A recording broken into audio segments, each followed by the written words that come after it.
ঝিনাইদহ ৪ আসনের সলিমুন্নেছা বালিকা বিদ্যালয় কেন্দ্রে দাঁড়িপাল্লা ও ধানের শীষ প্রতীকের এজেন্টের স্বাক্ষরিত ২৩টি রেজাল্ট শিট উদ্ধার করা হয়েছে। বুধবার রাত ৮টার দিকে কালীগঞ্জ পৌরসভার ৫ নং কেন্দ্র সলিমুন্নেছা মাধ্যমিক বালিকা বিদ্যালয় কেন্দ্রে এই ঘটনা ঘটে। ওই কেন্দ্রের প্রিজাইডিং অফিসার হিসেবে দায়িত্ব পালন করছেন জনস্বাস্থ্য প্রকৌশল অধিদপ্তরের সহকারী প্রকৌশলী জেসমিন আরা।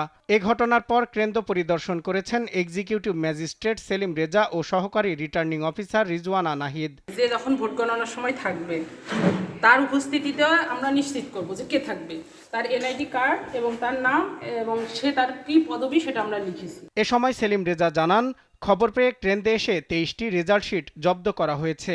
পরে সেগুলো ছিঁড়ে ফেলা হয়। নতুন রেজাল্ট শিট তৈরি করার জন্য বলা হয়েছে এবং প্রিজাইডিং অফিসারকে নির্দেশনা দেওয়া হয়েছে। এখানে ধানের শীষের এজেন্ট জিল্লুর রহমান আর উনি ওমর ফারুক হচ্ছে দাঁড়িপাল্লার এজেন্ট। তিনি আরও জানান, ২৩টি রেজাল্ট শিটের মধ্যে ২৩টির ধানের শীষ ও ৭টি দাঁড়িপাল্লা প্রতীকের রেজাল্ট শিটে স্বাক্ষর করেছে। সজল বিশ্বাস, নিউজ ডেস্ক, দেশ টিভি।